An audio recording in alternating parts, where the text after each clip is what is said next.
Hi everyone, welcome to my channel. Today recipe కొబ్బరి పచ్చడి అండి. ఫస్ట్ పాండి పెట్టేసేసి 2 స్పూన్లు ఆయిల్ వేసాను. కొన్ని పచ్చిమిర్చి వేసేసి కొన్ని ఎండుమిర్చి కూడా వేసానండి, బాగుంటుందని చెప్పి.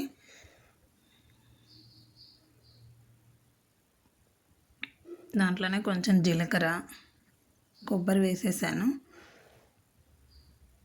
చిన్న చిన్న ముక్కలుగా చేసుకొని కొబ్బరి వేసేసి కొంచెం జీలకర్ర, కొన్ని ధనియాలు వేసాను,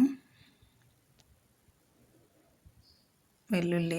అక్కడ చింతపండు వేసానండి, ఆ క్లిప్ మిస్ అయిపోయింది. కొంచెం చింతపండు వేసాను. అంటే మీరు ఎంత క్వాంటిటీ తీసుకుంటారో దానికి సరిపడట్టు చింతపండు వేసుకోండి, మీ పులుపుకు తగ్గట్టు, మీ టేస్ట్కి తగ్గట్టు. అవన్నీ బాగా వేగిన తర్వాత కొంచెం సేపు చల్లారనివ్వండి.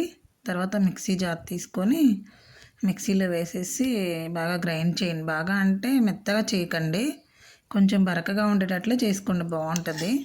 కొబ్బరి మనకి పంటికి తగులుతున్నట్టు బాగుంటుంది. అవి అయిపోయిన తర్వాత నెక్స్ట్ బాండీ పెట్టేసి దాంట్లో కొంచెం ఆయిల్ వేసానండి.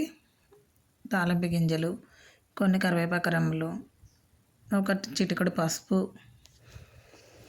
ఒక చిటికెడు ఇంగు వేసానండి. కొంచెం బాగుంటుందని, స్మెల్ అది బాగుంటుందని వేసాను. మీకు నచ్చితే వేసుకోండి, లేదంటే లేదండి.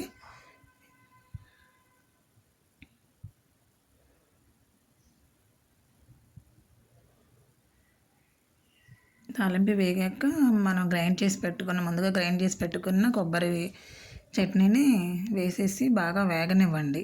ఒక 5 మినిట్స్ 2 మినిట్స్ అలాగా వేగనిస్తే బాగుంటుంది.